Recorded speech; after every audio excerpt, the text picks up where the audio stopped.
Welcome to the Little League World Series on ESPN. It is presented by T-Mobile. As we welcome you back to Little League Southeast Park in Warner Robins, Georgia, we wrap up day 2 of this tournament and the winner's bracket game as Nolensville, Tennessee takes on Midland, Georgia. Winner of this ball game is just one win away from advancing to Williamsport. Here's a look at the standings. 2-0 Florida has already advanced to the semifinals. The winner of this game tonight advances to the Monday semifinals. North Carolina had to withdraw earlier today because of a positive COVID test within their team. West Virginia will play the loser of this game tomorrow. Both of these teams with big-time bats. Georgia, a 10-0 run rule victory over South Carolina yesterday, led by Hudson Clark and Gabe Galarza, combining for 6 hits and 3 RBI and that big first-round victory. Tennessee the same, a 23-0 run rule victory over Alabama. The combination of Nolan Brown, Drew Wagner, Rocco Stark, 19 hits, 2 home runs for Tennessee in that game. But don't be fooled, they both have great pitching and great defense as well. We should have a fine ball game here tonight. Here's the starting 9 for Nolensville, Tennessee. Left fielder Kason Boer leading things off, followed by the pitcher Ryan Newell. Nolan Brown, the starting pitcher last night, who threw a no-hitter, by the way, with 8 strikeouts. Batting third and playing first base, Gabe Shepler, the catcher, batting fourth. Tanner Jackson batting fifth. He's the third baseman. Hutch Weaver in center field is batting sixth. Batting seventh, the shortstop Ryan Pearson. William Druzzi in right field is batting eighth, and William Satinoff at second base is batting ninth. And Jacob Veloz on the mound for the Georgia team. His favorite show, Drake and Josh. This is a hard-throwing young man, got a lot of talent. 5 foot, 110, 11 years old, and a right-hander. They're putting the ball in his hands tonight for this big matchup against Tennessee. You can just feel the electricity and the intensity in the ballpark here tonight. Got a great crowd, as much as they will allow with the COVID protocols here in Warner Robins, Georgia.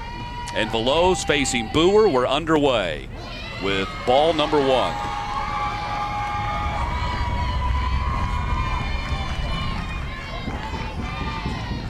Kason Boer, 1 for 2 with 3 runs scored, reached on an error, hit by a pitch in that victory over Alabama last night.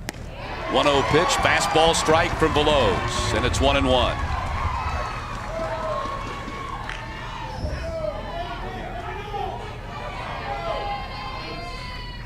Here's the 1-1 pitch.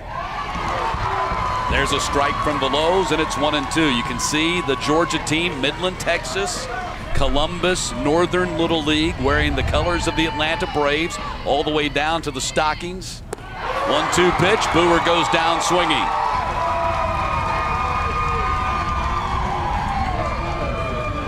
Great start for Lowe's and Georgia.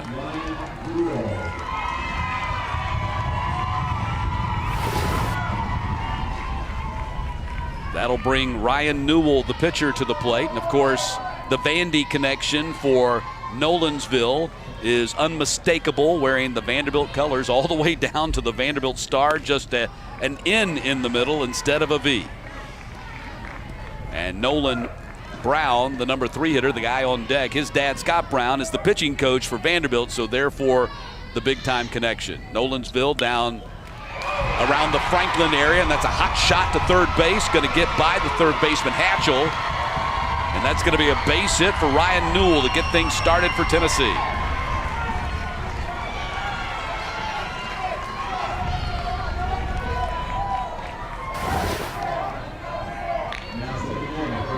Great little swing here by Ryan Newell. And a hot shot that Hatchell, the third baseman, just couldn't come up with. That brings Nolan Brown to the plate. He's swinging after the first pitch. Popped up, foul territory. And the catcher, Thompson, can't come up with it. Tough play for Thompson, and all of them, all 3 converging on it at the same time. And Levi Thompson just couldn't come up with it.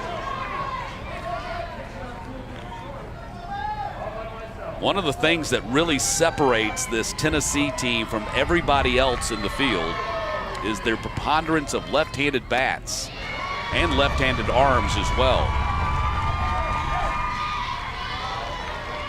And that might not seem like that big of a deal, but at this age, it is. 1 ball, 1 strike to Nolan Brown. Kind of lost in the 23-0 victory by Tennessee last night was that Nolan Brown no-hit Alabama and struck out 8 of the 9 batters that he faced. He had a near-perfect game. Tapper on the infield. They'll get the out at first as Grigsby makes the play. And Newell goes to second, but now 2 down in the inning. Expect a real crisp, clean game from these two clubs here tonight. It was a perfect game. I take that back. The one batter that did not strike out was a 2 unassisted.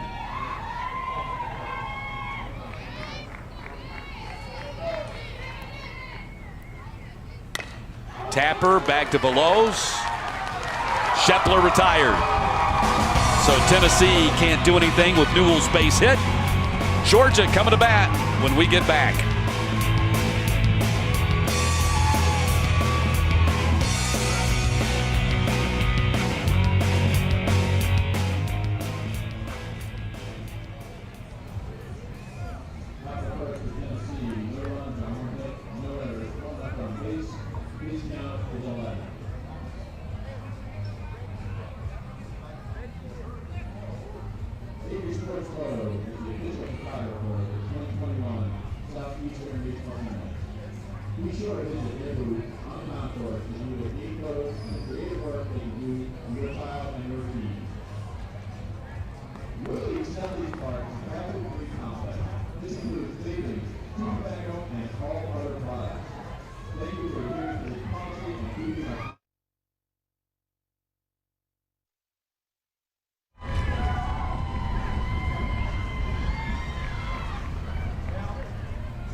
Tennessee scoreless in the top half of the first. Now Georgia batting for the first time. Let's take a look at the starting 9 for the boys from Midland, Texas. Starts with Cam Carino, the shortstop off the top, and then Jacob Veloz, the pitcher, batting second.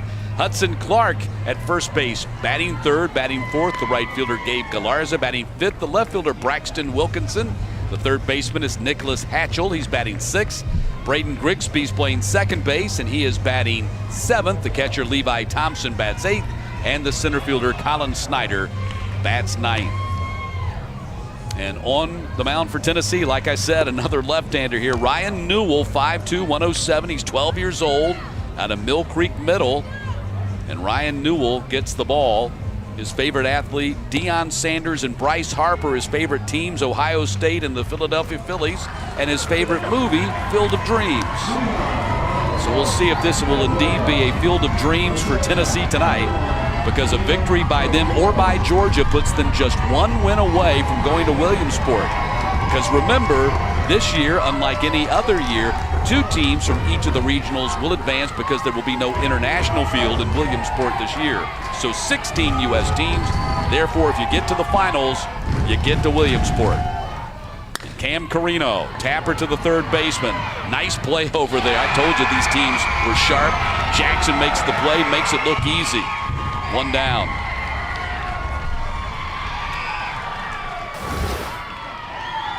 Watch how smooth that third baseman. That's not an easy play. He charges that thing, takes it on the short hop, and one smooth, fluid motion gets the ball over to first base. Immaculate hair, by the way.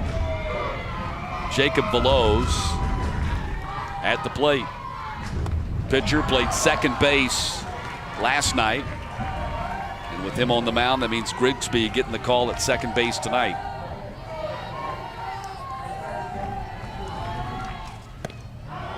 Nearly hit him, backed him off the plate a little bit.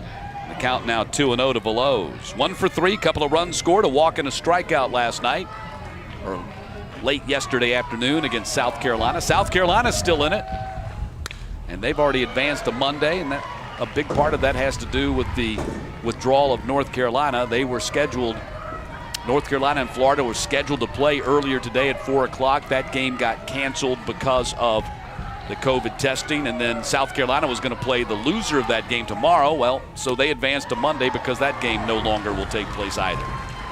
Very unfortunate for North Carolina. We wish them the best. They had a great season. 3 balls and a strike to Veloz. Up the chute, going to get to the overhang, I think. Actually going to get to the seats. And it's 3-2 now to Veloz. Both of these Little League programs with history of success and getting to Williamsport. 3-2 pitch. Veloz again fouls it out of play. Columbus Northern, Midland, Georgia. 2006 world champions also reached Williamsport in 2010. Nolensville got to Williamsport as Veloz draws the walk. They did it under the name South Nashville at the time.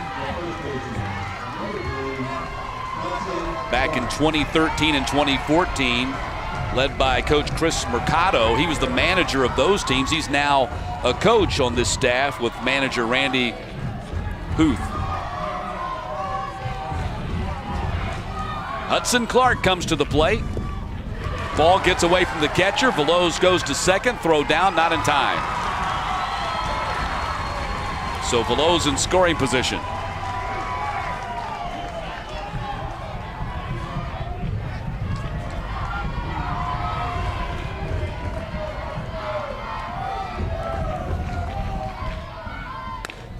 Clark hits it foul down the first base line. We talked about the offense for both of these teams off the top, but neither team is allowed a run yet either in this tournament.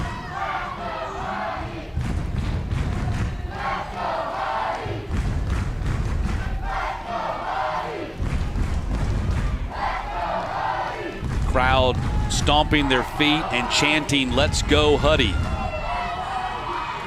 Hudson Clark, chance to drive in a run. Hot shot to Jackson, looks the runner back, throws the first. They got the out there, and then Veloz takes off for third and reaches.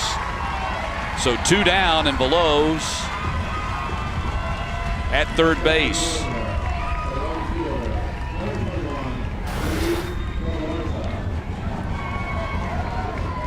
Another fine play by the third baseman,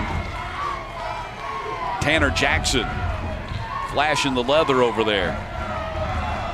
Now Georgia 60 feet away from taking the lead. Here's Gabe Galarza back to the pitcher. Newell inning over.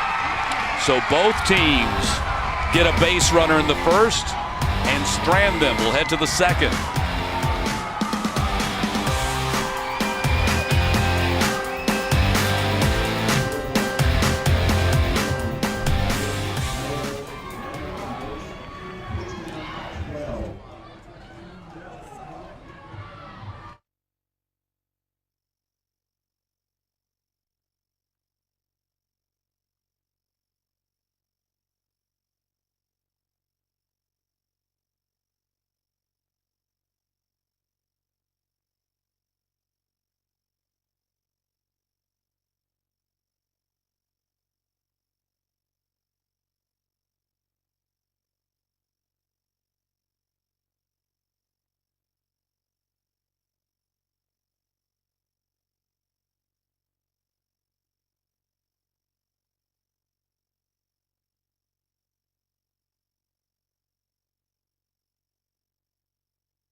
Jack Leiter here. Just want to wish the Nolensville Little League team good luck in the regional. Hey guys, it's Tony here. Just want to wish the Nolensville Little League team best of luck in the regionals. You guys keep having fun and play for each other. Good luck in Warner Robins tournament. Hopefully you guys win that, and then head on to Williamsport so we can all watch you on the big screen. Yeah, we'll be watching. Good luck, boys. Now, how about that for a little star power motivation as you head to Warner Robins and compete in this tournament? All those men, of course, connection to Vanderbilt and Scott Brown, who is the pitching coach, and Nolan Brown, who is a pitcher slash first baseman on this Nolensville team. Tanner Jackson leading off the inning. And Jackson bloops that to the first baseman. Nice play by Huddy Clark.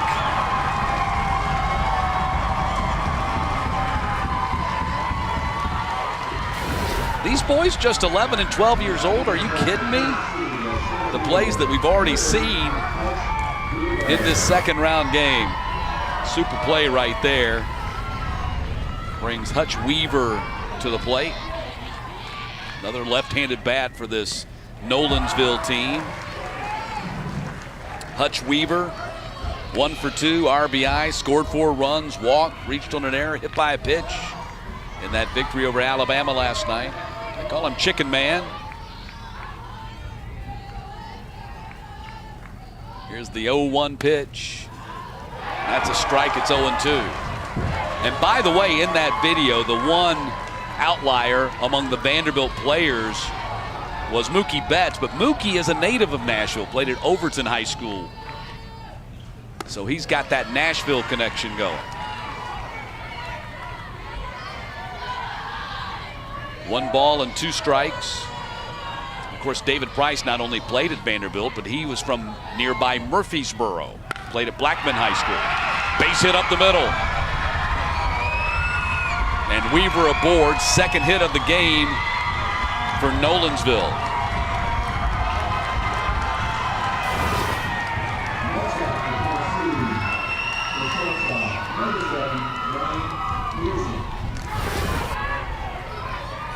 So Weaver aboard with 1 out. Ryan Pearson, the shortstop, and number 7 hitter comes to the plate. Puts down the bunt, right back to Bellows. 1 play, that's the first. Get the sure out there.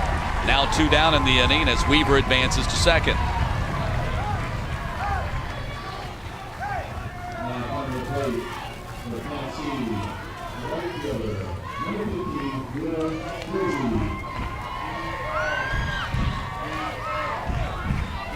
Here's Will Druzzi, the right fielder and the closer for this team. We haven't seen him. I have a feeling we might see Will Druzzi on the mound today.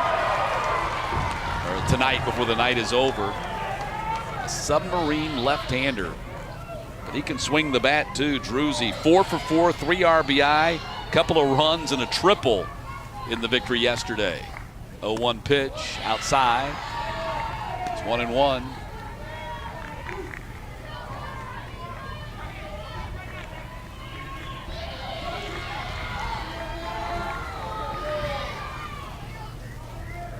Bats here, 2 outs, chance to put Nolensville on top with a base hit. Swing and a miss.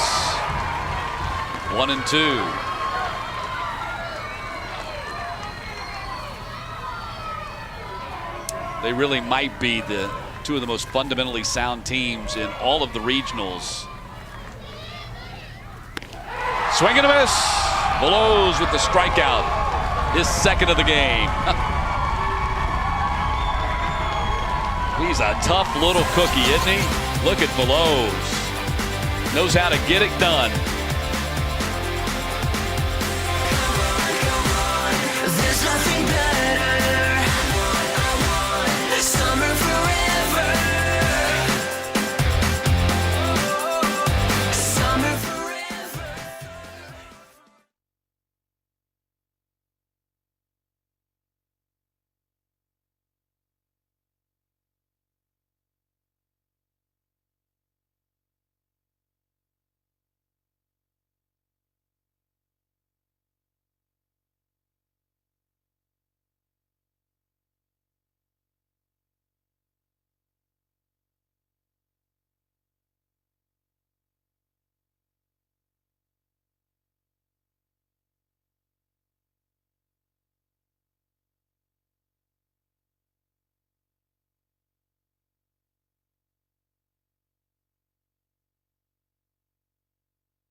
Want to play Little League? It's easy. Visit playlittleleague.org and enter your address to find a Little League program near you.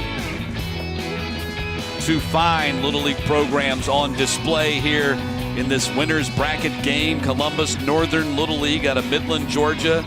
Nolensville, Tennessee Little League. What a start to this game we have. Scoreless as we go to the bottom of the second, but such a crisp, clean game. Great execution. And how about this? The Georgia team, although they did not get a hit in that first inning, did have a base runner, but they had no swings and misses for any of the batters, the 4 batters that went to the plate. Here's Braxton Wilkinson, the left fielder, starting pitcher for this Georgia team yesterday. Pitched incredibly well.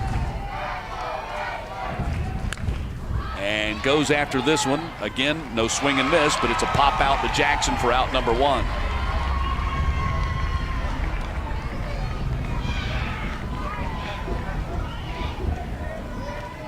And that'll bring Nicholas Hatchell to the plate.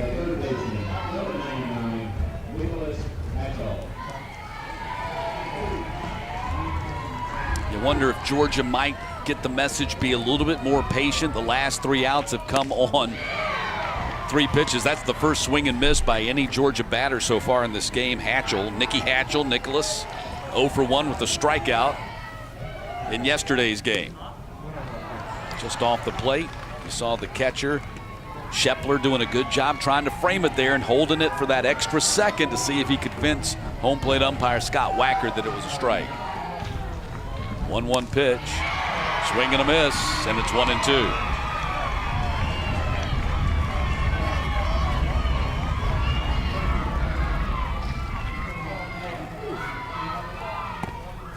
Ball 2.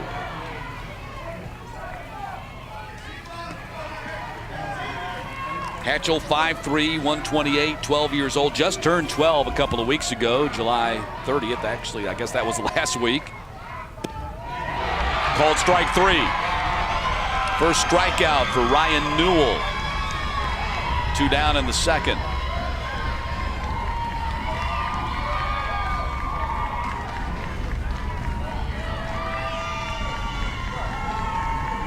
Looks like we'll have a pinch hitter here for Braden Grigsby, the second baseman.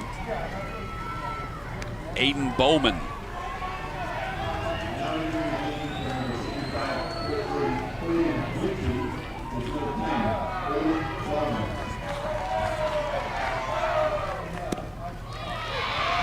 There's a strike to Bowman. A little bit smaller strike zone with Bowman. 4'9". 110 pounds, 12 years old, St. Anne Pacelli Catholic there in the Columbus area. 1 ball, 1 strike. His favorite athletes, Kobe Bryant, Corey Seager, the Lakers and Dodgers, his favorite team. Swing and a miss. 1-2. Aiden Bowman, 1 plate appearance in the game yesterday and drew a walk.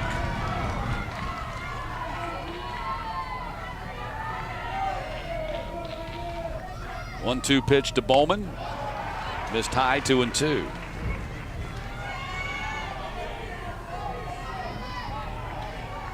Two balls, 2 strikes, 2 outs, nobody on here in the second for Georgia. It's ball 3. Georgia 1 base runner, that in the first. The walk, Veloz got stranded at third base at the end of the inning. 3-2 pitch to Bowman. Called strike 3 at the knees. Fastball. Newell. These Tennessee kids know how to pitch. Heading to the third, still scoreless.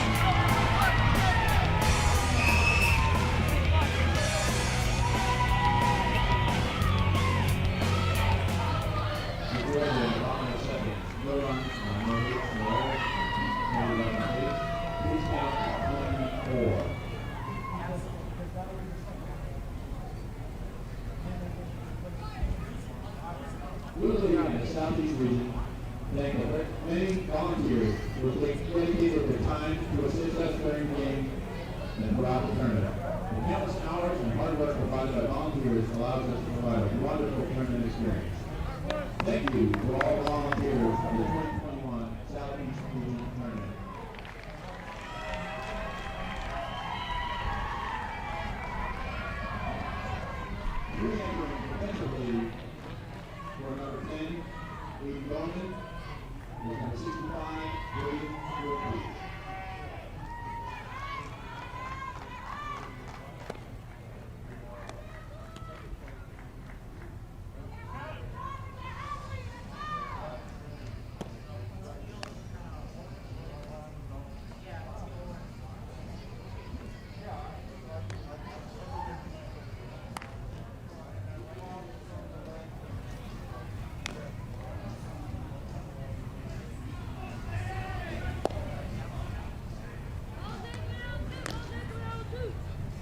The boys from Palm City, Florida, sitting in the stands doing a little scouting. They're going to play the winner of this game on Monday night, 7 o'clock on ESPN2. That'll be in semifinal.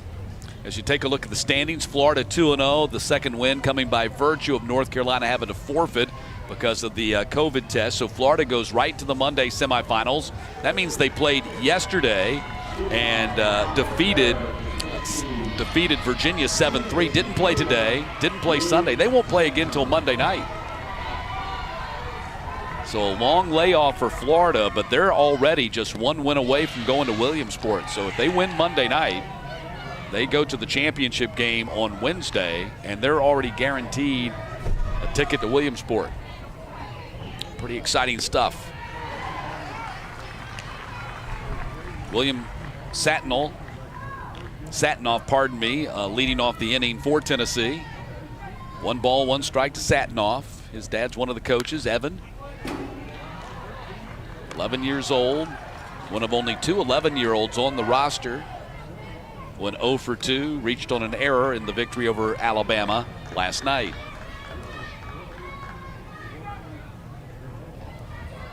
And the coaches say, don't be fooled by his size. He's got a lot of pop in his bat. Pitch outside, 2-2. A couple of real mighty mites going right now with Veloz facing Satinoff. 2-2 pitch. Told you he's got pop in his bat. Base hit to right.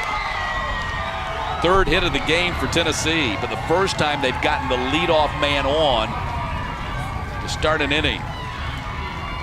And if you've been watching, I've been talking about that throughout this tournament. The percentages of scoring go up tremendously if you can get that leadoff man on.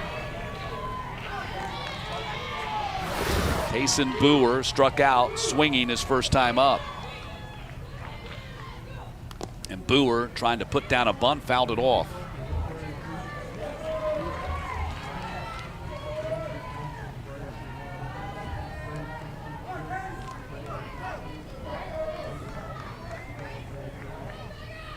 So Boer is 1 for 3 in the tournament. See if he still has the bunt sign on. He does. Again, fails to get it down. Bounced it off the plate. It's 0-2.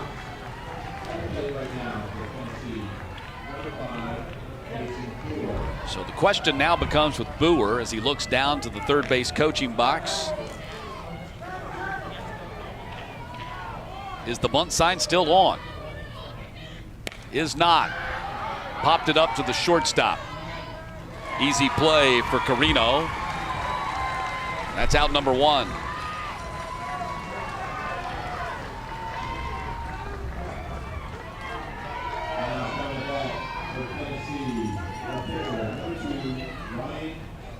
Brings the pitcher, Ryan Newell, to the plate. Singled his first time up. Newell is 2 for 4 in the tournament. Scored a couple of runs.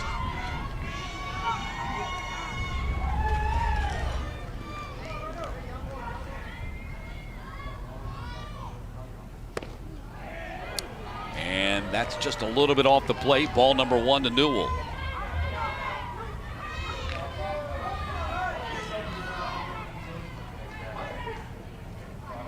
1-0 pitch. Again, missed low, 2-0. Nolensville beat Goodlettsville in the district championship game. Same night the Commodores lost to Mississippi State in the College World Series Game 3 final. And I mentioned that because Goodlettsville is their big rival, maybe 2 of the best teams in the entire state. Since 2011, the winner of the game between Nolensville and Goodlettsville in the district has also gone on to win the state championship.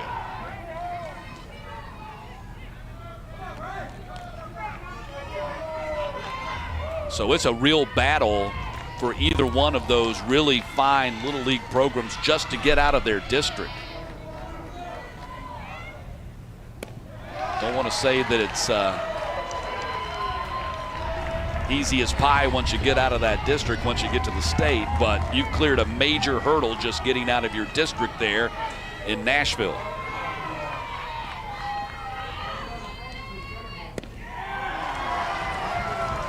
(3-1), and that's a strike. 3-2.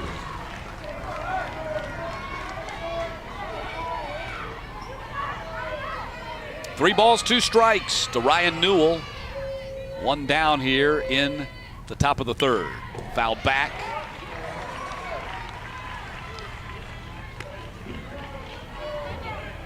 These kids have such great approaches at the plate. Every one of them goes up there and you know they have an idea of what they're doing. They're not just hoping. They have a plan. Here's the 3-2 pitch. And that is hit down the line in left field, but foul.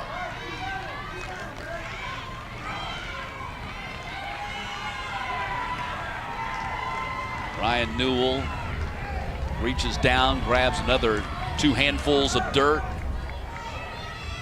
Squeezes that bat, gets back in the box.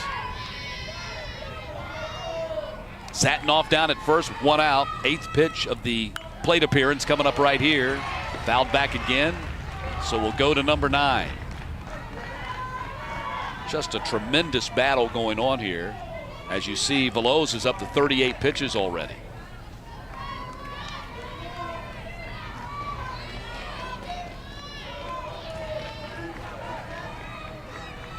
(3-2) pitch.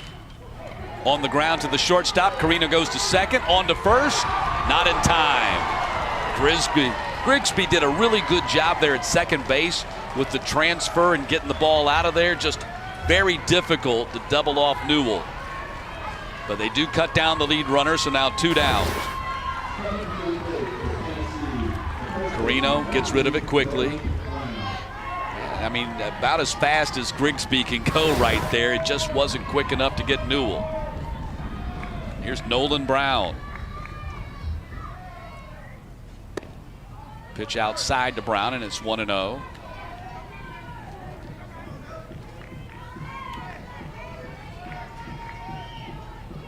Nolan Brown grounded out to second his first time up. He's 3 for 5 in the tournament. RBI, a couple of runs scored and a strikeout.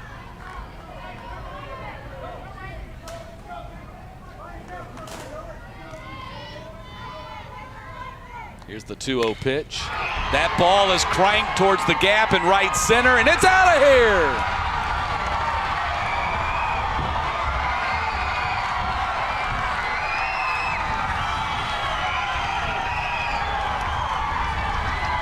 Nolan Brown just delivered the 3rd home run of the tournament for Nolensville. A 2-run blast to right center field, and Tennessee has a 2-0 lead.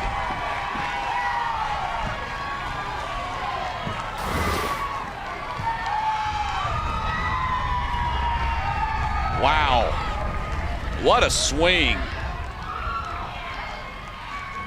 Folks, that's a poke out there.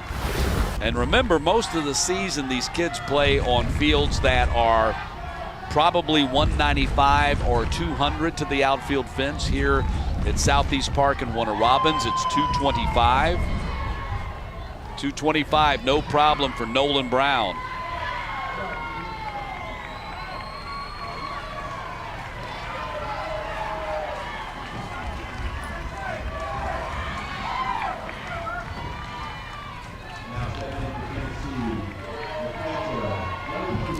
Dad. He's a fan and a dad today. He's not the Vanderbilt pitching coach today. His son just put Nolensville on top, 2-0. What a thrill for Scott and Mary. And I'm sure Kelsey, Riley, and Emma, Nolan's siblings, are pretty excited about it too. Here's the 0-1 pitch. chopper to the third baseman, and that will end the inning, but it comes one batter too late as Nolan Brown strokes Nolensville into the lead with a 2-run homer as we head to the bottom of the third.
Welcome back to the Little League World Series on ESPN, presented by T-Mobile.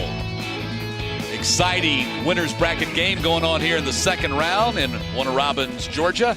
And Nolensville, Tennessee, leading Midland, Georgia 2-0 on the strength of Nolan Brown's 2-run homer in the top half of the inning, staking Ryan Newell to the lead. And Newell to this point has allowed just one base runner. That was a one-out walk to Jacob Veloz in the first inning. Now the 8, 9, and 1 hitters due up for Georgia here in the third, starting with the catcher, Levi Thompson, the number 8 hitter.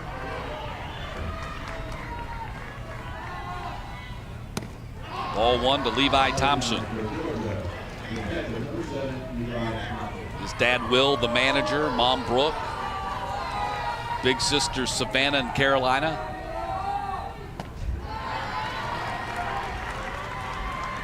Two balls, no strikes to Levi Thompson.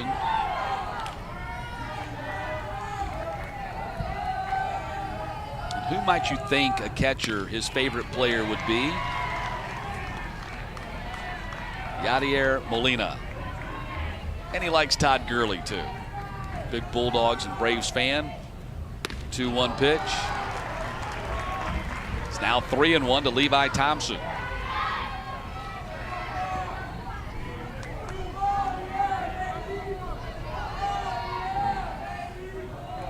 3-1 pitch, ball 4. So Levi Thompson at first base on a 5-pitch walk becomes just the second base runner. But remember what we've said, those leadoff walks and how they come back to haunt you, and just leadoff men in general. Tennessee got the leadoff man on in the third. Now, even though he was erased at second base, it did lead to a 2-run inning. Let's see if Georgia can capitalize on the leadoff walk. Here's the number 9 hitter and center fielder, Colin Snyder.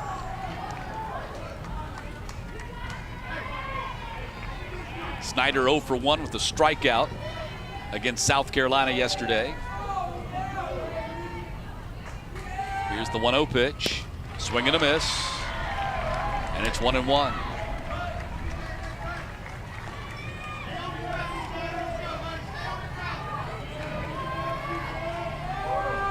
CJ, 4'10", 76 pounds, 12 years old.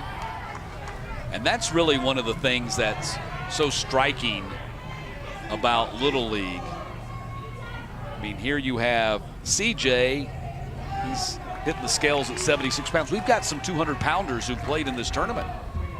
He's got a teammate that's 200 pounds.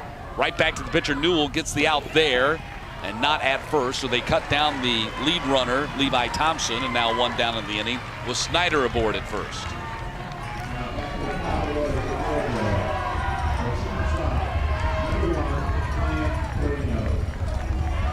Here's Cam Carino. Love to watch this kid play. He's a real spark plug for the Georgia team. Plays with a lot of passion, a lot of emotion. You can just see it in his demeanor and just his body language as he stands in at the plate. The 1-0 pitch. It's going to be interesting. I want you to make note of some of these players that we've talked about here in this Little League tournament and check back in 6 or 7 years and where they may be in college ball.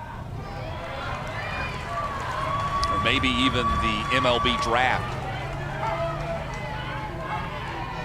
36 pitches now, the first 35, 18 balls, 17 strikes. So now 19 balls and 17 strikes for Newell. The 3-0 pitch, he gets over, 3-1. Carino grounded out to the third baseman, Tanner Jackson, his first time up. He's 1 for 5 in the tournament. Runs scored and a strikeout. 3-1, fouled back. Now it's 3-2.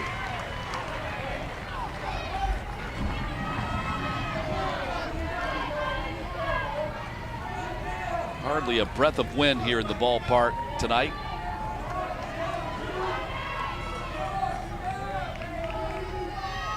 Three-two pitch to the backstop.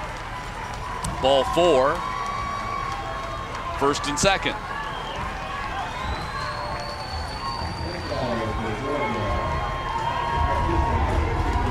So Georgia's now had 4 base runners out of their first 10 batters. None of them hits. 3 walks and a fielder's choice. And here's Jacob Veloz, but first a visit on the mound. Thank you for adhering to this policy and keeping our complex safe.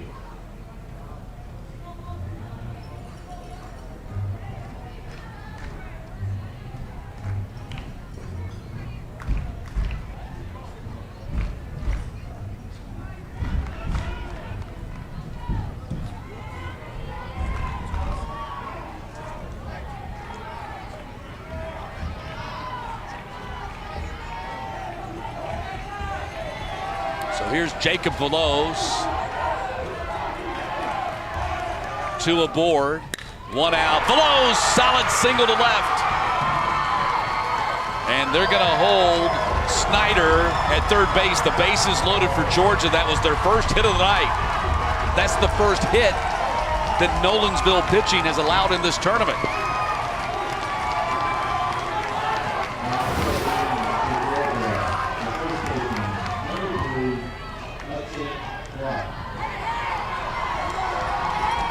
Here is Hudson Clark, their number 3 hitter.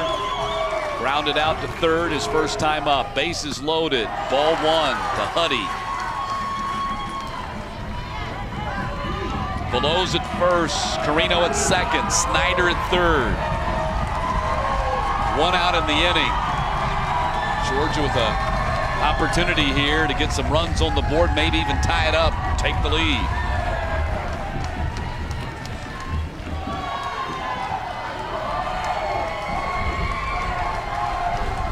1-0 pitch to Clark. There's a strike.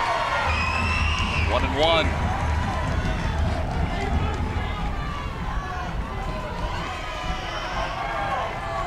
The energy in the ballpark tonight is tremendous.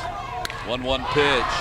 Hit to right field. That's a foul ball into the bullpen, and it's 1-2.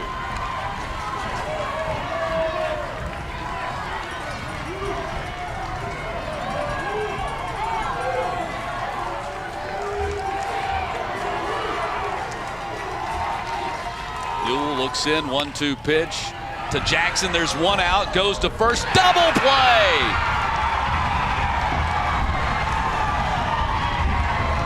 Tanner Jackson.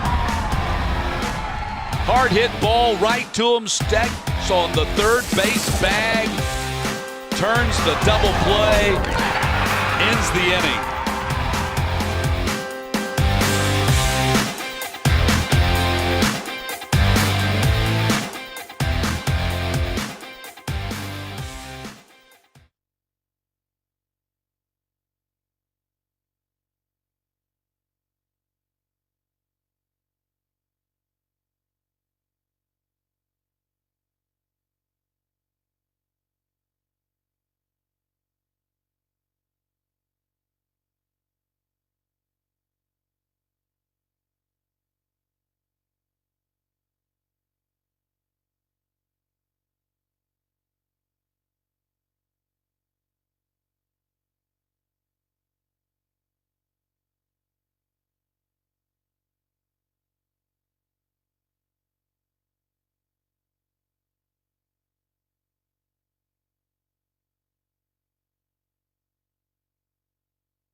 a summer, what a season.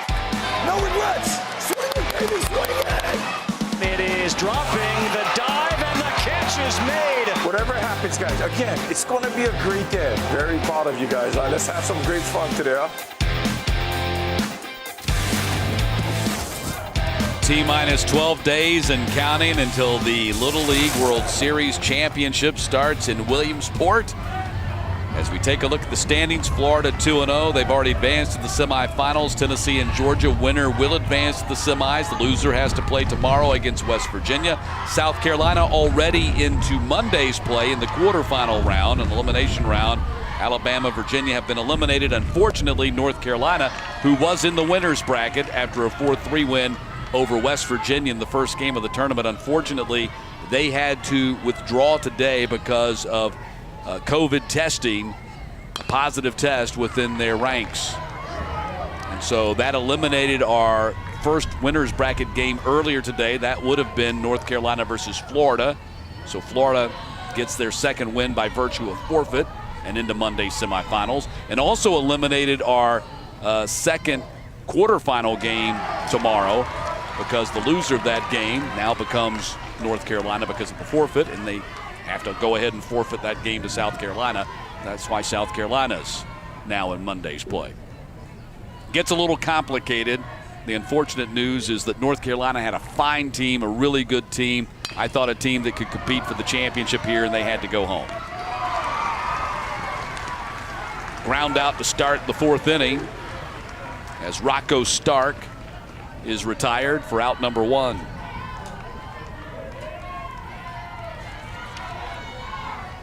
Now entering for Tennessee, number 9, Mateo Bruzzi. Mateo Bruzzi is going to bat here for Hutch Weaver.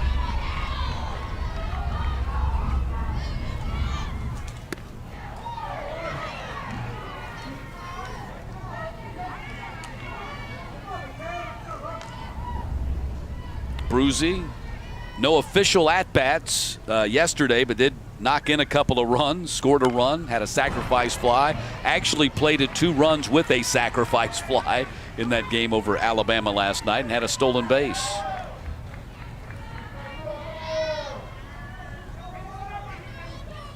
Mateo Bruzzi, Freedom Intermediate School, 5'2", 96. 12 years old, sends that one down the line in right field and out of play. Says his dream job would be to be a marine biologist.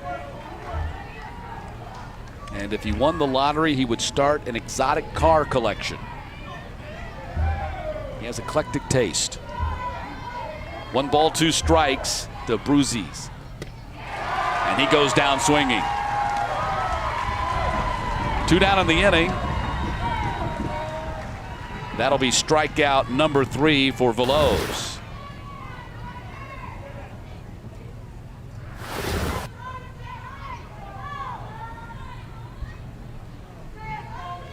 And 52 pitches. Let's see what they're going to do here with Veloz.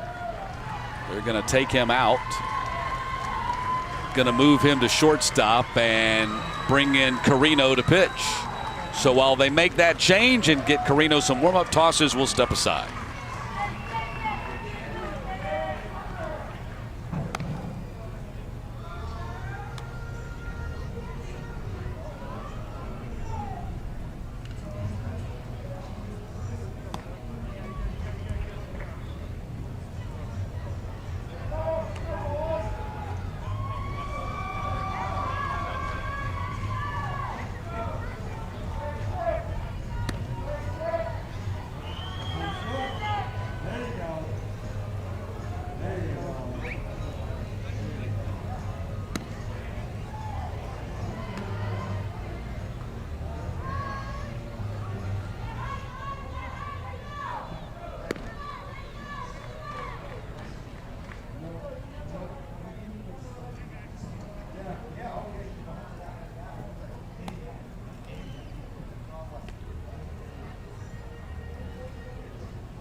So there you see Cam Carino. We've talked at length about Cam Carino now moving in from the shortstop position to pitch.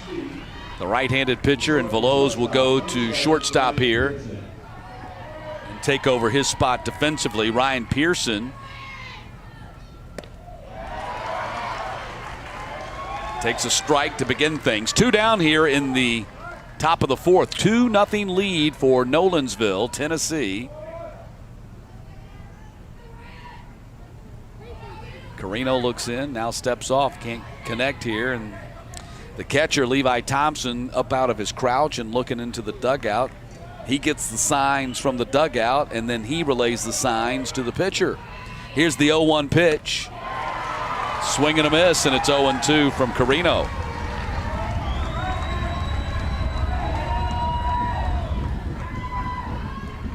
With the new format, this game is doubly huge, always huge to be in the winner's bracket and win that second game. Ground ball hit to the shortstop, or second baseman Grigsby, pardon me. And easy play for Grigsby as Tennessee goes 3 up, 3 down for the first time in this game.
Want to see some girls with game? Tune into the excitement of the Little League Softball World Series, August 11th through the 18th, and visit littleleaguesoftball.org for great content, information about starting a softball league of your own, and more.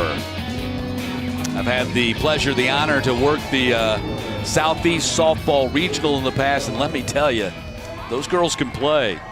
That's going to be very exciting there in Greenville, North Carolina, with the softball championship being held there this year for the first time. Start of the bottom of the 4th here, and Gabe Galarza at the plate. Grounded out to the pitcher his first time up. 3 for 4 in the tournament. Had a great game. Couple of RBI, couple of runs scored against South Carolina in their opener. 1 ball, 1 strike to Galarza.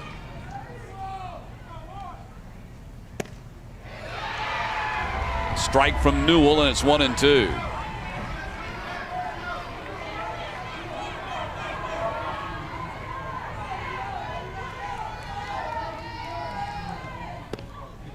And Galarza backed off the plate this time, and it's 2-2.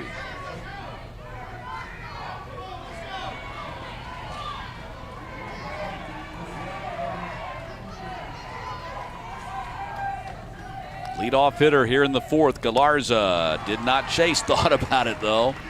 And it's 3-2. Let me tell you, got to give a lot of credit to the umpires here. I hear a lot of angry voices in the stands. 3-2 pitch, got him. Galarza goes down swinging. So that's 3 strikeouts now for Newell.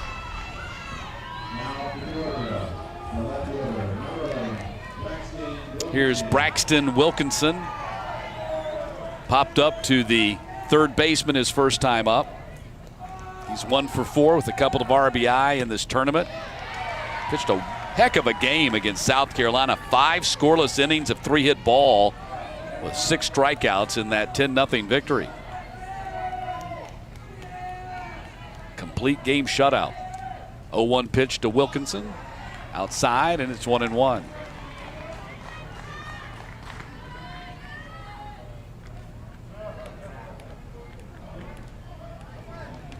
Braxton's favorite player is Cody Bellinger. His favorite team, the Alabama Crimson Tide and the Atlanta Braves.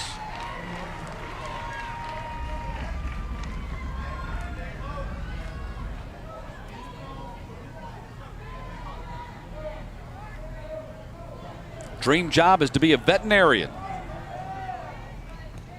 Says if he won the lottery, he'd buy his mama anything she wants. He's a good son. 1 ball, 2 strikes to Braxton Wilkinson.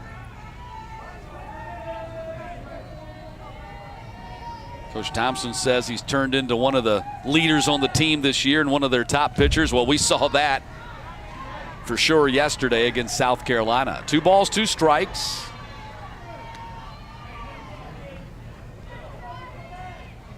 Pace here is slowed a little bit. We were going breakneck speed there for a moment. 2 balls, 2 strikes. Ground ball hit to the second baseman.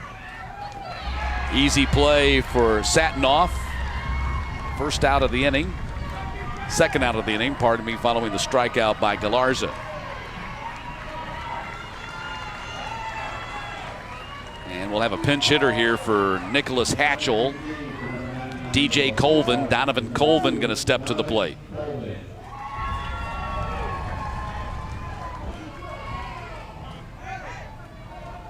Home plate umpire went walking down to talk to the first base coach.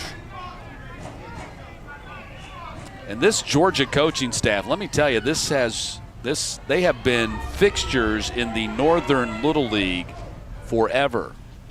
As Colvin takes ball 1, Coach Randy Morris, he's retiring after the season.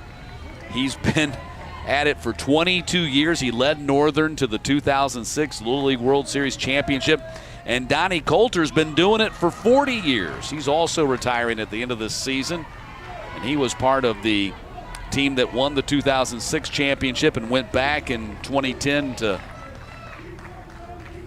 Williamsport. And Will Thompson says, man, they have been invaluable to me to have 2 veterans with 62 years of Little League experience on my coaching staff. Giving it one last ride, trying to get back to Williamsport one last time. Georgia can come back and win this game. They'll be only 1 win away from punching that ticket. 3-1 pitch, and Colvin hits it to right field, and unable to come up with it is Druzy. Made a great diving play for it and came up a little bit short, and Colvin is aboard. Just the 2nd hit of the game for Georgia.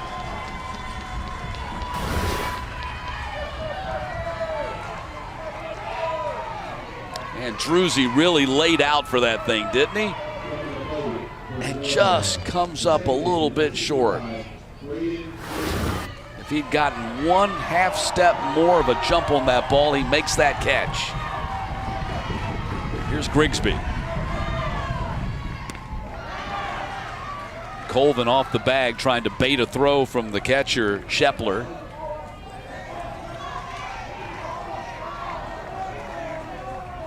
Grigsby struck out looking his first time up. Actually, Grigsby did not bat his first time up. He was pinch hit for Bowman, so this is Grigsby's first plate appearance.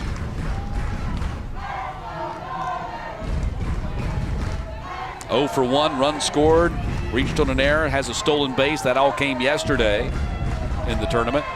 2-0 pitch to Grigsby, that's a strike.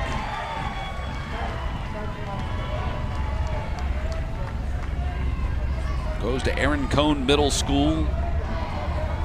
Favorite players, Javier Baez in football, DeAndre Hopkins. Falcons and the Braves his favorite teams. 3 balls and no strikes make that 3 balls and 1 strike. With 2 down to Grigsby. Trying to get something going here. Late in the bottom of the fourth. Went around. Strike two. 65 pitches here for Newell.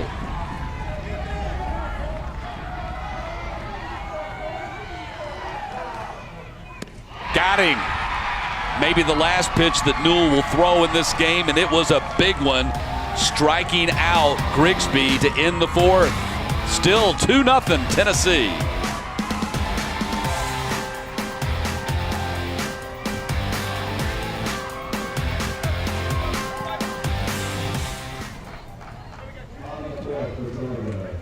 No runs on one hit, no errors, one left on base.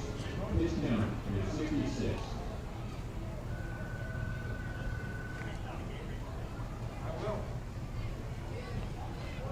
Little League would like to thank our official partners who weekly baseball's play ball initiative, Gatorade, Spectrum Solutions, and Houston Baseball.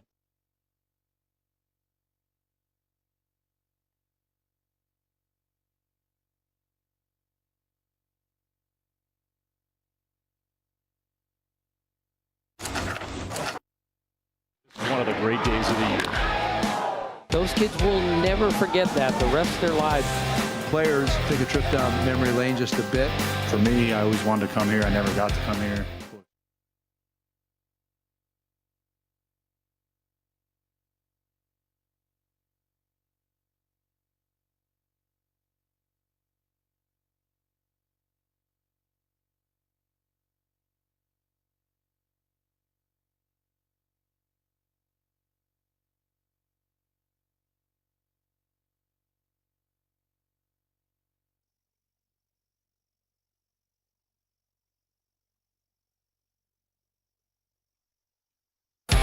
If you love this game, this is one of the great days of the year. Those kids will never forget that the rest of their lives. Players take a trip down memory lane just a bit. For me, I always wanted to come here. I never got to come here. Cool experience. To be a part of these kids' memories forever is going to be really special for us. And the Little League Classic with MLB, one of the great traditions that they've developed over the last couple of years. This year, the Angels and the Indians will meet August 22nd on ESPN.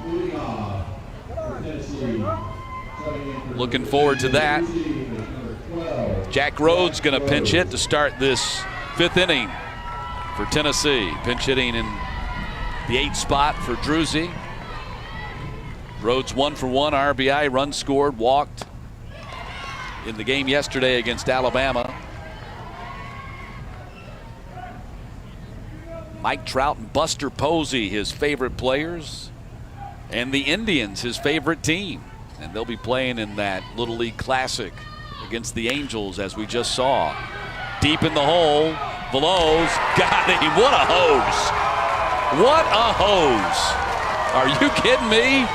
Jacob Veloz deep in the hole for out number 1.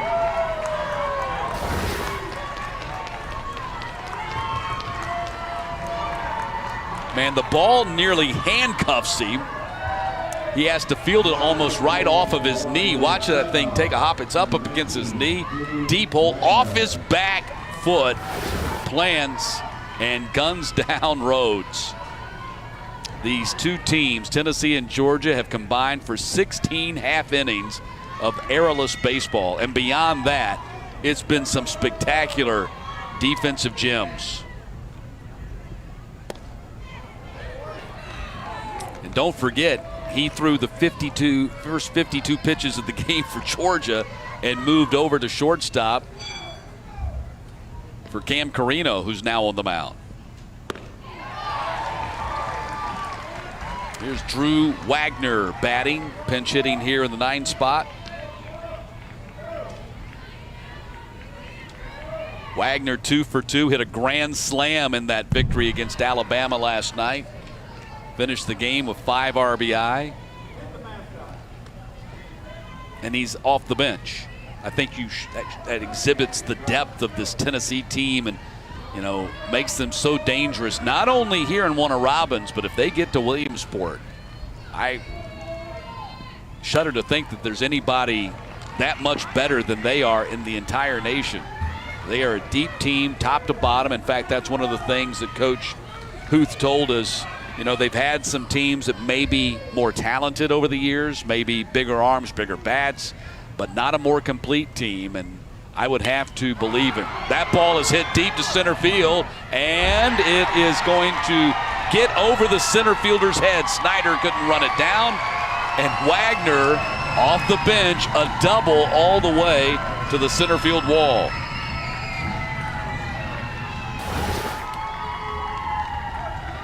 I mean, how good are you if you can bring a bat like that off the bench? Hit a grand slam last night and a double to the wall here tonight.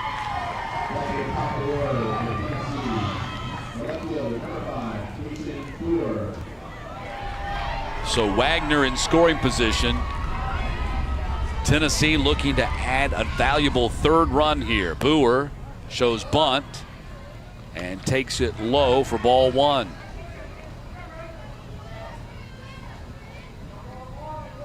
And Wagner, of course, was pinch hitting in the 9 spot there. The 9 spot, supposed to be the weakest spot in the order, right? They've made only 1 out of that spot in the first 2 games of this tournament. Deep and dangerous, that's how I would describe this Nolensville team. 2 balls, no strikes to Boer.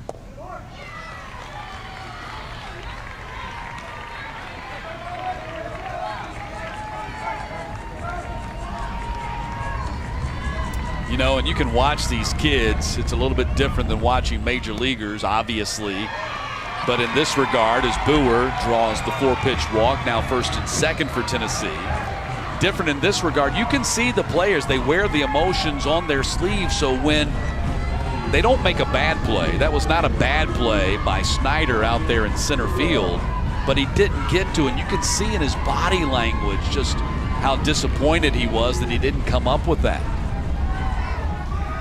It's one of the challenges. That's why you see these coaches always being the positive coach, putting their arm around them, patting them on the back, trying to encourage them.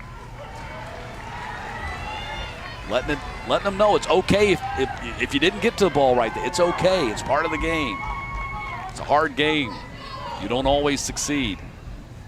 Newell at the plate, 2 aboard here for Tennessee. That's ball 2 to Newell.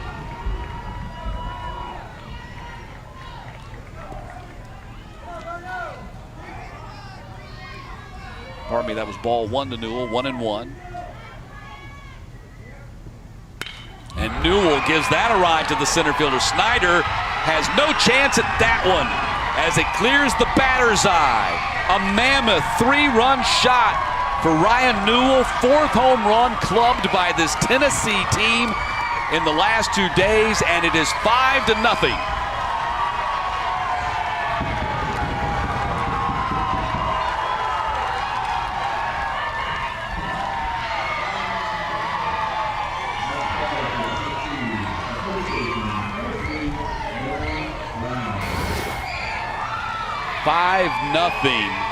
Tennessee. Ryan Newell straight away center field.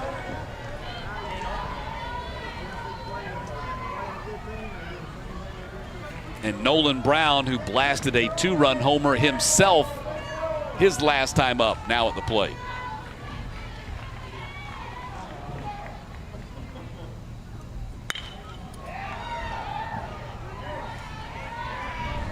Ryan Newell, if we were giving out a star of the game, he would be the leader.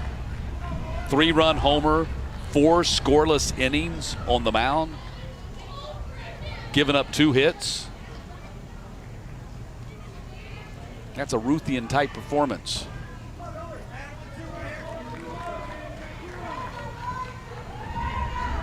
Or maybe we should say an Ohtani type performance if we want to make it a little bit more contemporary for our young lads watching and playing.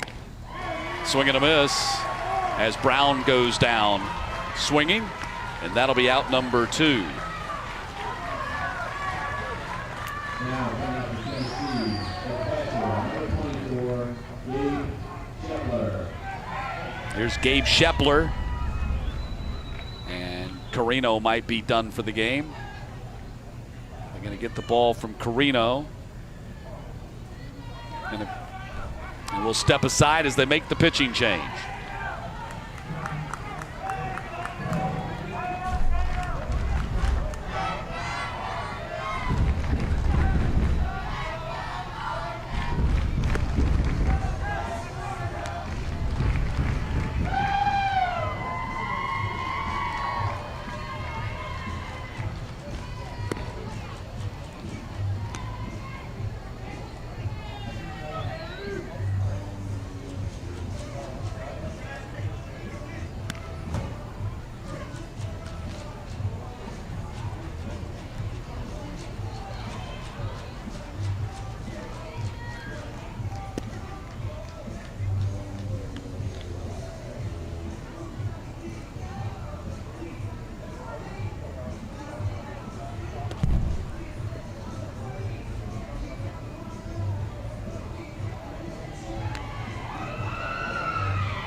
Harrison Cerna will be the new pitcher for Georgia. They call him Curly Fry. 12 years old, out of Blackman Road School, making his first pitching appearance of this tournament. Played yesterday against South Carolina, went 0 for 2 with the strikeout, so he'll be on the mound now. And it looks like Carino likely goes back to short, and maybe Veloz goes over to second base. I think that might get us up to date. Grigsby might be out of the game. We'll wait to get the official confirmation on that.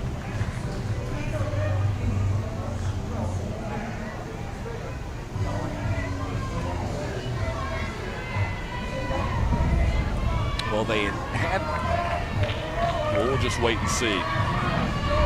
So Harrison Cerna on the mound. Comes in with 2 outs and the base is empty, but a 3-run homer by Ryan Newell has busted this game open and given Tennessee a 5-0 lead. Here's Gabe Shepler, the catcher. He's 0 for 2 in this game. 0 for 3 in the tournament. Shepler chased it out of the strike zone.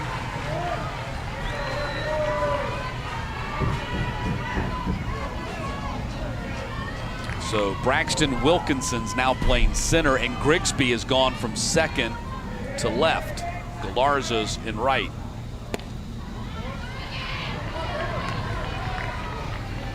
I think that brings us up to date on the changes. 1 ball, 2 strikes to Shepler.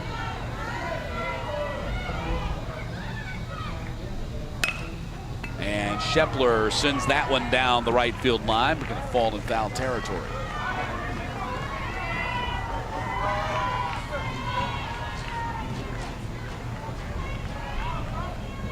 One ball, 2 strikes.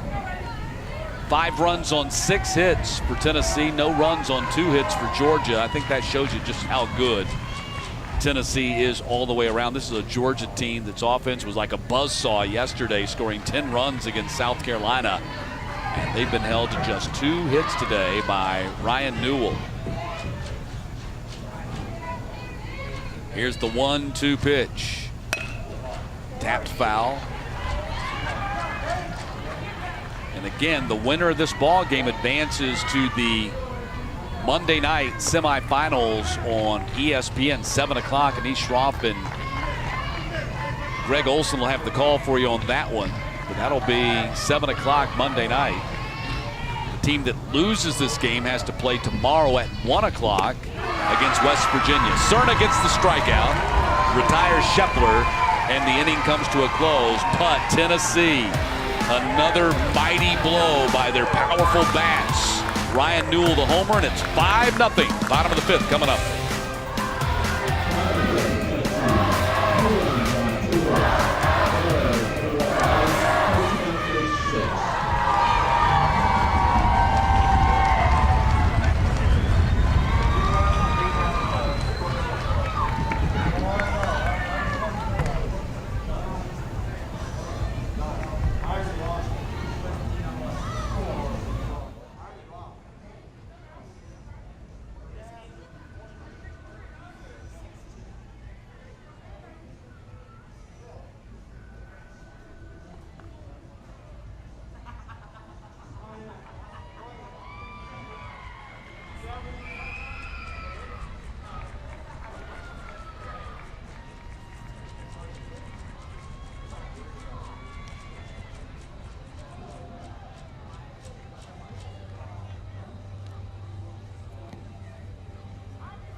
Welcome back to the Little League World Series on ESPN. It is presented by T-Mobile. Getting late in this winner's bracket game. A lot riding on it, too. Georgia getting ready to bat here. Bottom of the fifth and now down 5 runs. New pitcher for Tennessee will be the shortstop, Ryan Pearson. Pearson will be making his first pitching appearance of this tournament. Satinoff has now moved to shortstop. And Boer has moved in from left field to second base. So you go Brown, Boer, Satinoff, and Jackson around the infield for Tennessee. Weaver, Newell, and Druzzi in the outfield left to right. And Otis Stevens pinch hitting here. Otis has already driven in 4 runs in this tournament, and he picks up right where he left off yesterday against South Carolina with a single to left. 3rd hit of the game for Georgia. And the Big O delivers again.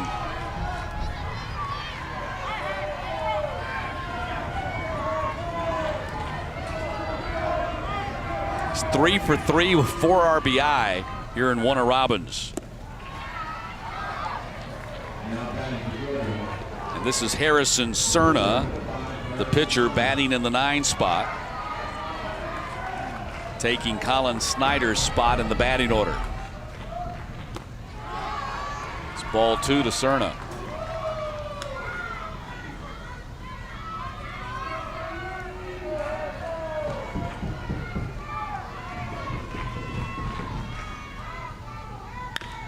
Tapper on the infield. Satinoff goes to second, gets the out there.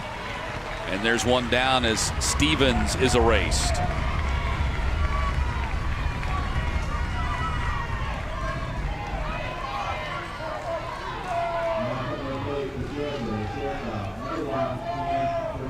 Brings up Cam Carino. Carino walked his last time up. He's 0 for 1, having grounded out to the 3rd baseman in the first. Back of the middle, base hit Carino. First and second for Georgia, trying to mount a rally here in the bottom of the 5th.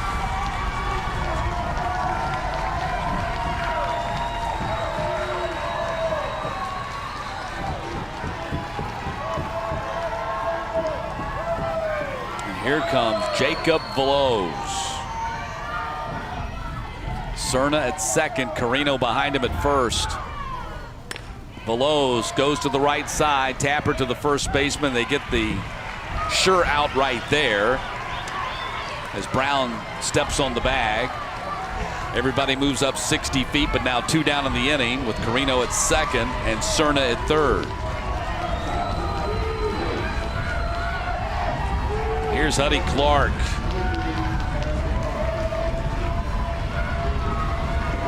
Hit 6 home runs this season. Georgia wouldn't mind a 7th right here.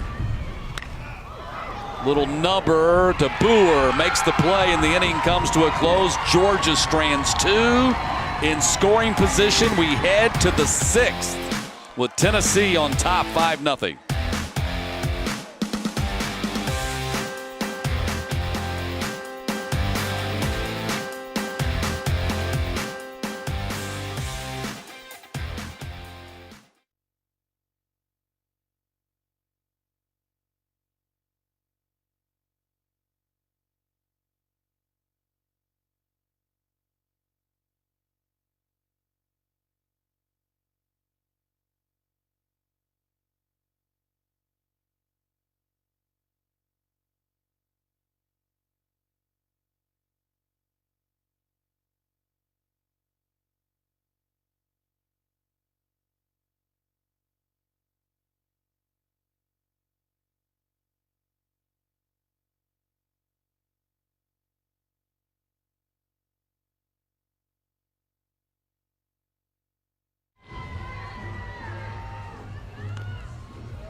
Taking a look at the standings here. Florida already in the semifinals with their 2-0 record.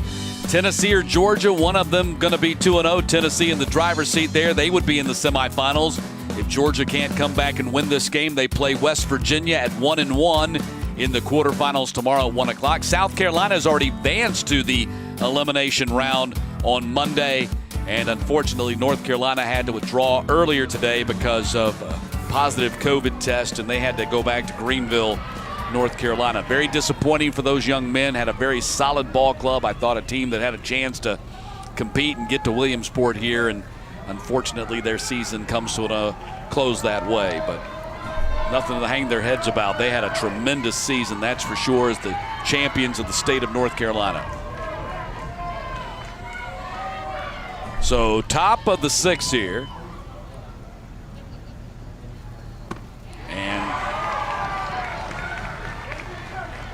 Rocco Stark at the plate for Tennessee. Rocco likes The Rock. Dwayne Johnson, his favorite actor. Here's the 0-1 pitch. It's outside, 1-1.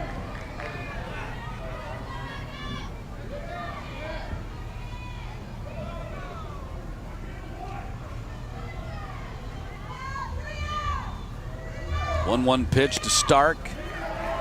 His dad, Zach, left-handed pitcher, drafted by the Marlins back in 1993.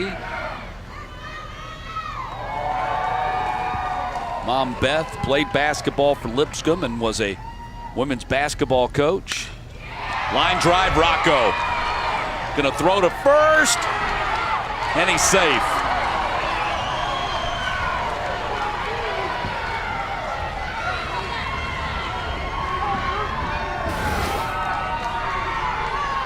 You got to move when that ball's hit to right field. It is not a given that that's a base hit. And Rocco had to hustle on down the bag and get there. They're going to pinch run for him now.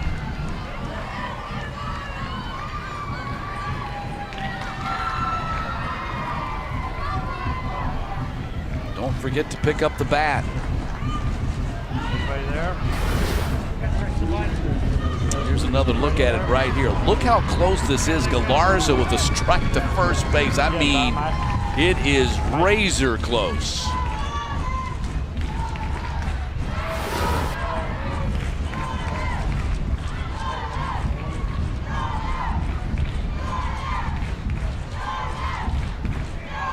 So that play is under review.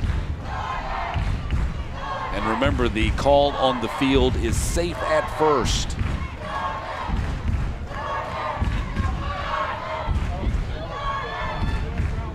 Just watching it in real time, I think Stark beats it out. But that's just my opinion. We'll wait to see what the video evidence supports. Galarza, and yeah, I think his foot is on the bag at the same time the ball reaches the first baseman's mitt. And the rule book says that the ball has to beat the runner there. So in essence, even though the rule book never says that the tie goes to the runner, that's exactly what it means. The ball's got to get there ahead of the runner. And if it does not, if it gets there at the same time, a tie, it goes to the runner. So they continue to review this. Either way, it was a heck of a play by Galarza. Here's your home plate umpire. Safe.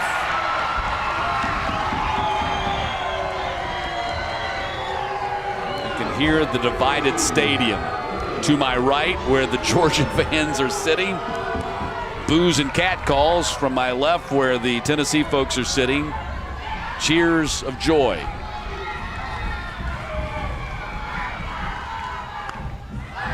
Bunt attempt, popped up, gonna fall, safe, nobody took it, and that's gonna be an infield hit.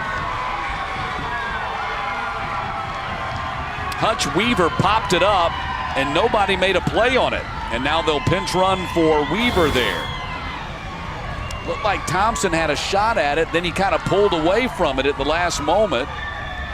Saw Cerna closing, just a little bit of hesitancy there, as Thompson and Cerna were both kind of in the vicinity, and neither one took it. So first and second now for Tennessee as they look to add a valuable insurance runs here, already leading 5-0. Here's Pearson, now the pitcher, and he takes a strike. Bruzies is running at first base for Weaver, and Jackson is running at second base for Stark. Here's the 0-1. Pearson trying to get down a bunt, instead fouls it back, and the count now 0-2.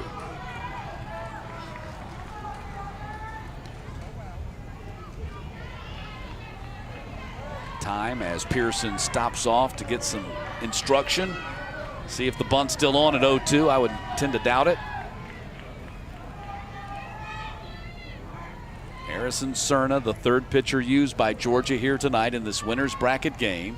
0-2 pitch, swinging away and fouling it back.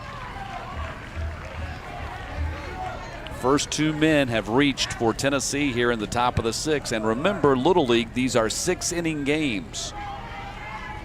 Already with a 5-0 lead, Tennessee trying to provide an insurmountable lead, which they may already have. Here's the 0-2 pitch. Swing and a miss. Pearson goes down. Cerna strikes him out. One down in the inning.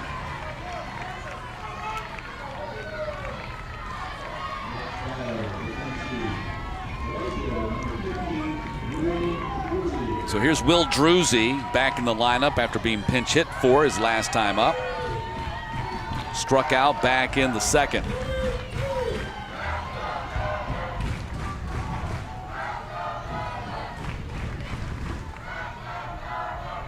Cerna to the plate. Outside. See Jackson jump off that second base bag, but he wasn't going anywhere. And again, Little League rules, you cannot leave the bag until the ball reaches the batter. So no playing off. Here's the 1-0. Swing and a miss.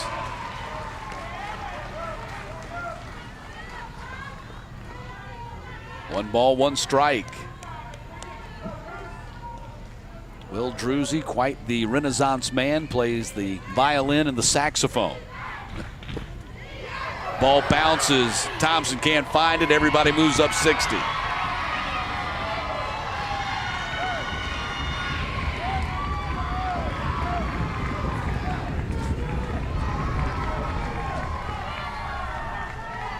So second and third, the infield's going to come in on the grass.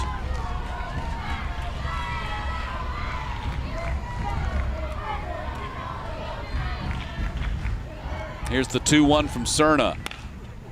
Back to Cerna, gets it. Gonna throw to first, get the out there. Nobody advances. Good play. Cerna freezes the base runners. They didn't risk running home there, and the ball hit right back to the pitcher. 2 down in the inning. Cerna, good job to get to it. Looked to second, there was nothing there. Goes on to first to get the sure out. The only out to get on that play.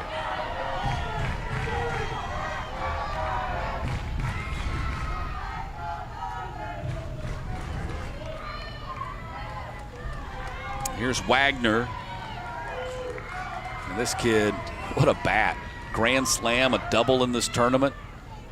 Chance to drive in some more runs right here. He's already driven in 5 in the tournament. Batting with Bruzies at second and Jackson at third.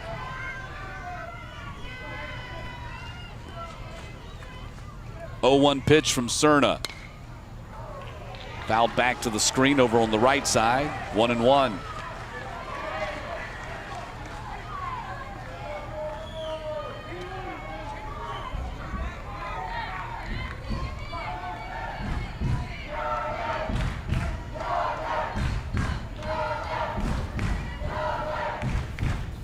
Here's the 0-2 pitch. Got him. Harrison Cerna, big strikeout. Strands 2 here in the top of the 6th. Gives Georgia a chance, batting for the last time when we get back. There's nothing better.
Heading to the bottom of the sixth, and look at the dominance of the Tennessee pitching so far in the first two games of the Southeast Regional.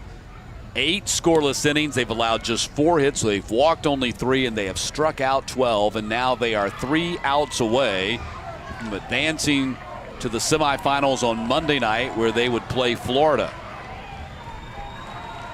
at 7 o'clock on ESPN. Pearson out there to try and nail it down for Tennessee.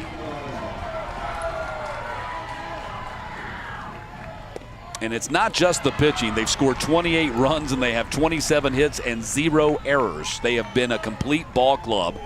Just like manager Randy Huth told us, they are a complete team top to bottom, 1 through 13. Galarza at the plate. Try to get something going. Galarza 0 for 2 in this game.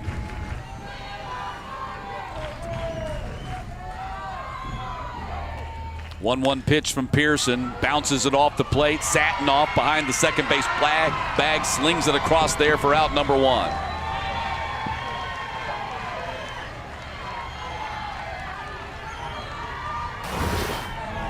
This is a super play right there. That's a high bouncer. Satinoff has to negotiate that second base bag and not trip over it. He whips that throw over there. 1 down. Here's Braxton Wilkinson. And an amazing thing about it is Tennessee and all their interchangeable parts, and all the teams are like this in this regard, but interchangeable parts for Tennessee with no drop-off. No matter where they stick a guy, he can play that position. There's no drop-off. There's no he's better here or better there. Wilkinson takes the ball for a strike. It's 0-1.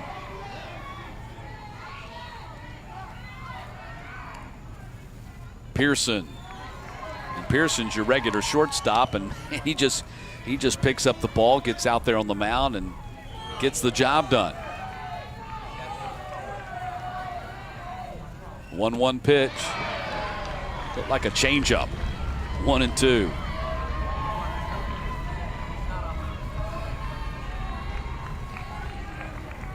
They call him the scientist.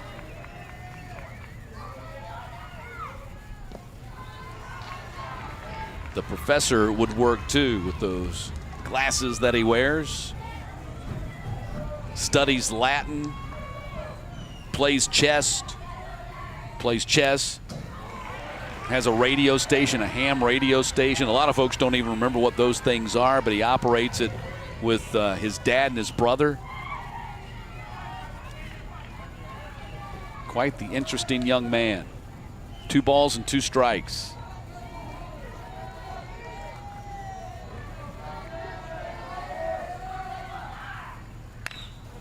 Tapper on the infield. Satinoff bobbled it a little bit and safe at first.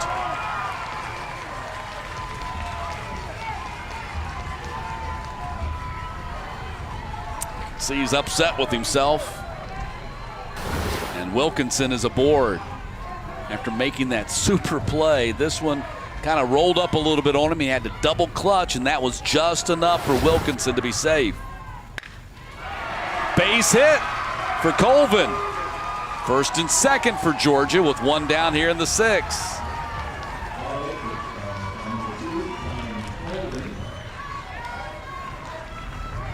And here's Grigsby.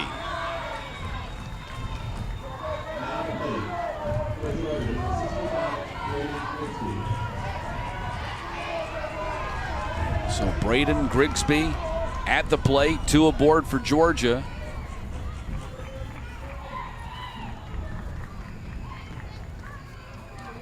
Grigsby 0 for 1 in the game, struck out his last time up in the 4th.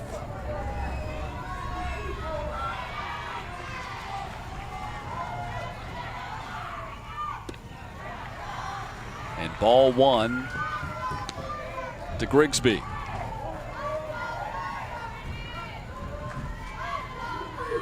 Colvin at first, Wilkinson out there at second, and the 1-0 pitch. Ball is hit down the line. That's a fair ball. Wilkinson's going to come around and score. Colvin's going to come around and score. Grigsby stops at second, and Georgia becomes the first team in this tournament to score on Tennessee. It's 5-2.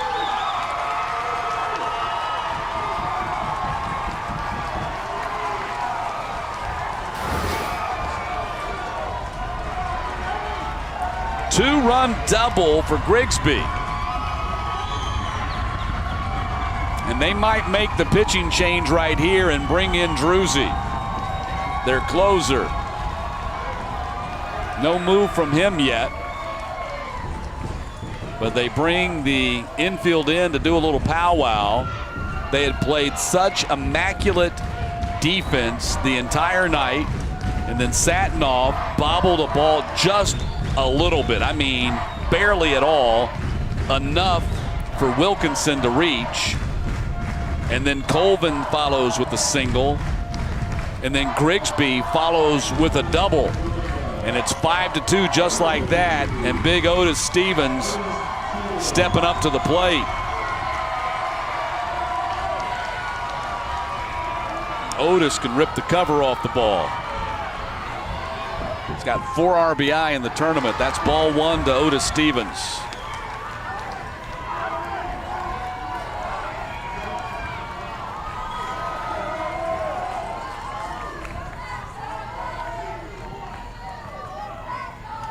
Time called by Otis.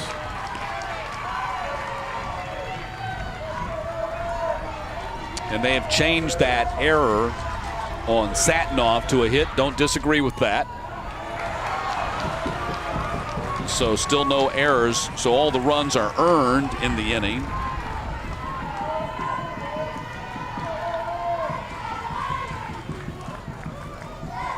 Two balls, no strikes to Stevens.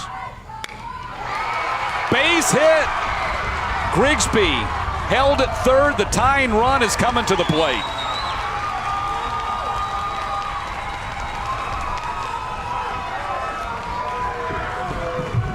Wow, what a game. 4 straight hits.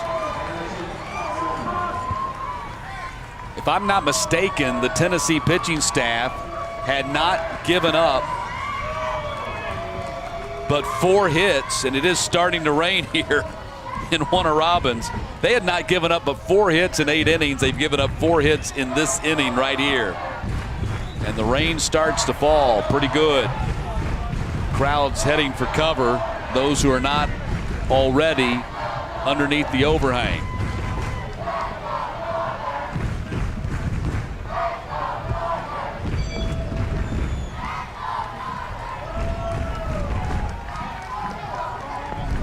So the teams are meeting here.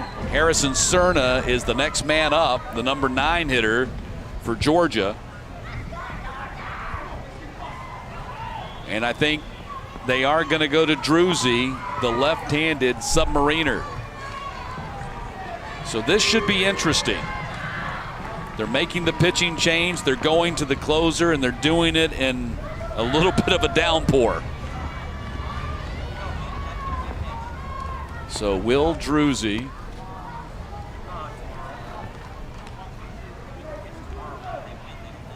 in the pitch.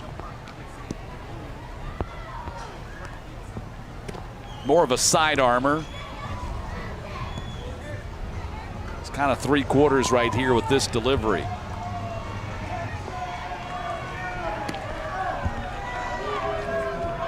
And again, the crowd scrambling to jam in underneath the overhang here as the rain continues to come down pretty good. One out here in the 6th. Pearson was able to get Galarza to start the inning, but then 4 consecutive base hits by Wilkinson, by Colvin, by Grigsby, and then by Stevens. And again, this is what's on the line here in this 6th inning. A chance to improve to 2-0 in this tournament and play Florida in the Monday night semifinals and be just 1 win away from going to Williamsport. If you lose this game and drop to 1-1, you play West Virginia tomorrow at 1 o'clock in an elimination game. So Harrison Cerna, as the rain continues to pelt down pretty good.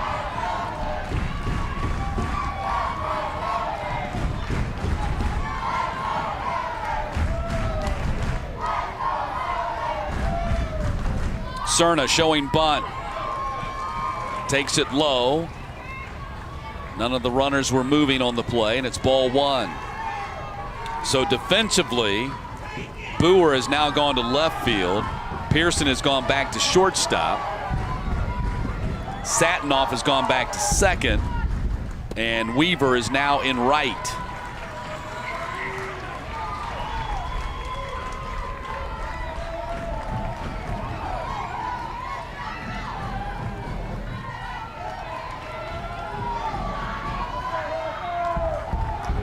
Here's the 2-0 pitch. In there for a strike, and it's 2-1.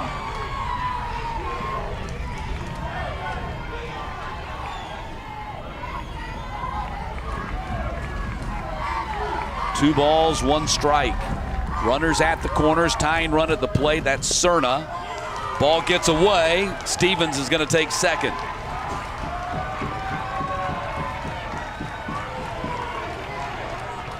So now 2nd and 3rd for Georgia. 2 balls and 2 strikes to Cerna. Carino on deck for Georgia.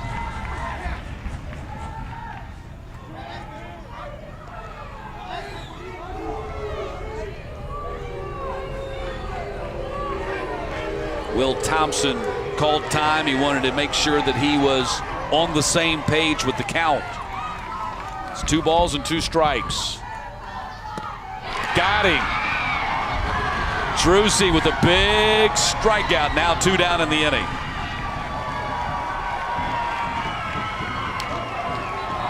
Tennessee not out of the woods yet. Huge strikeout for Will Druzy. Georgia's not done yet. Cam Carino steps to the plate. Outside, ball 1.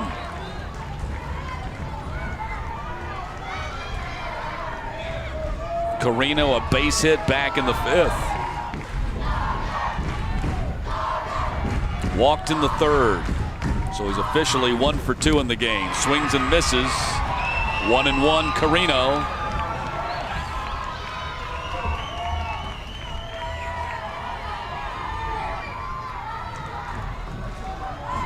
Druzy looks in, trying to close it out, lock down this game, get the save, get his team in the semis. 1-1 pitch outside, 2-1.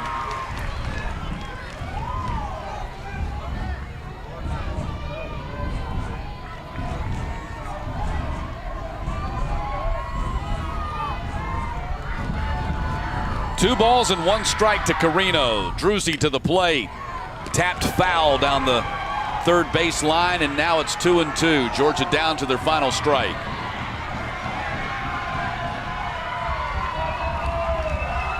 The rain has abated somewhat, still falling, but not nearly as hard as it was just a few minutes ago.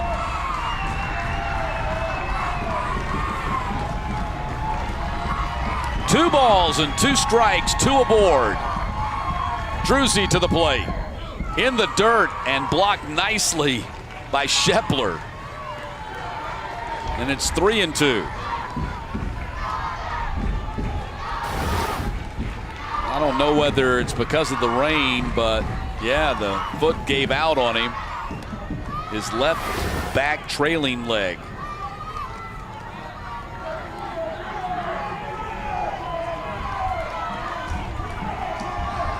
3 balls and 2 strikes.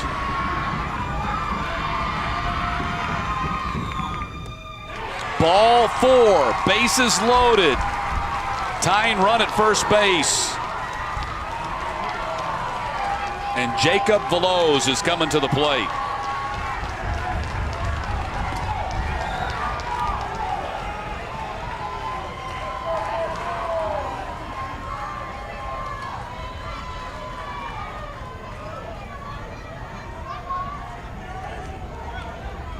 I think they might be making a pitching change here.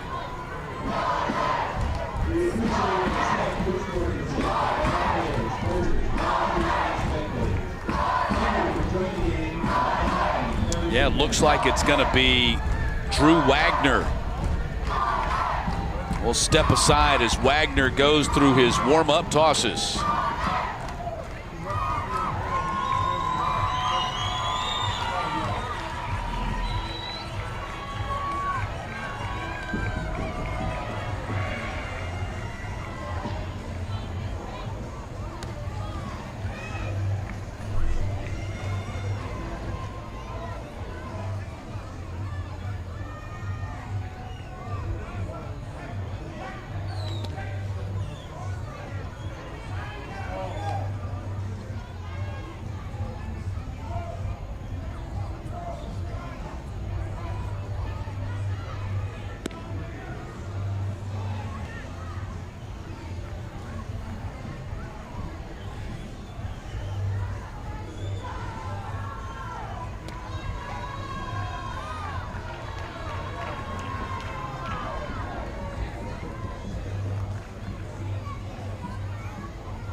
Wow, how things have gotten interesting here in the bottom of the 6th. Georgia not going quietly into the night. They have loaded the bases, and now they have the tying run at first base for Drew Wagner, who's been called on to get the final out for Tennessee.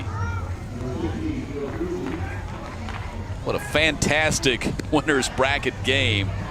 And the rest of this tournament, they got the 1 quarterfinal game tomorrow and then semifinals starting on Monday, going into Tuesday, championship game on Wednesday. Man, got some great baseball ahead of us here in Warner Robins.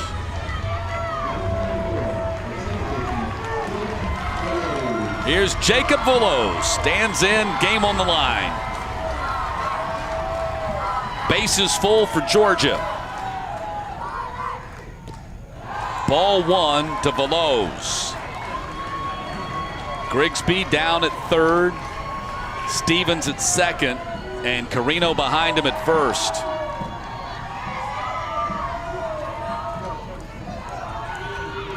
One 0 pitch to Veloz. Fouled back and the count 1-1. Looks like we have a slight sprinkle at this point. The hard rain came and kind of faded away, and hopefully it'll stay that way. 1 ball, 1 strike to Veloz. Ball 2.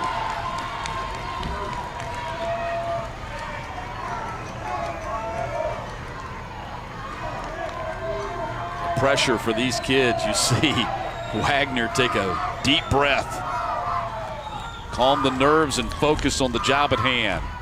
Here's the 2-1 pitch. Driven to center field. It's going to drop. 1 run in, 2 runs in. Carino gets the stop sign, and it's 5-4. Jacob Veloz with a 2-run double.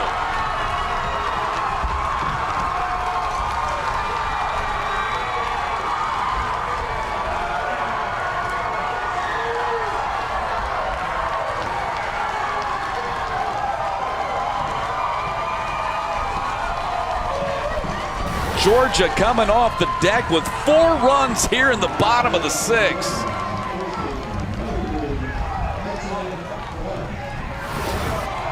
And now the tying run at third base and the winning run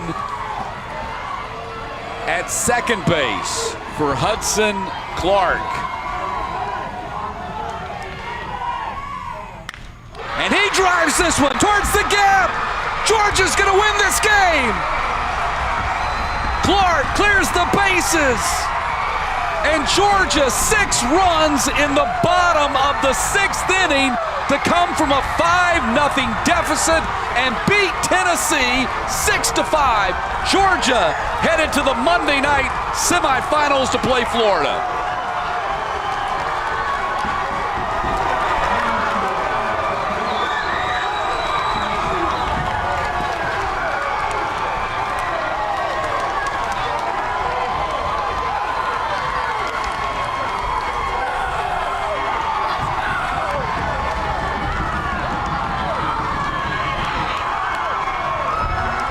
Absolutely incredible.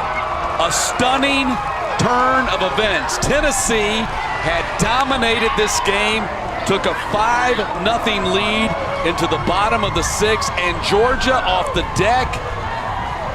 6 runs, all of them coming after 1 was out and then 2 were out. Absolutely amazing. What a stunning turn of events as Georgia walks it off against Tennessee, a team that looked absolutely unbeatable through the first 5.5 innings of this game, and Georgia comes back and beats them.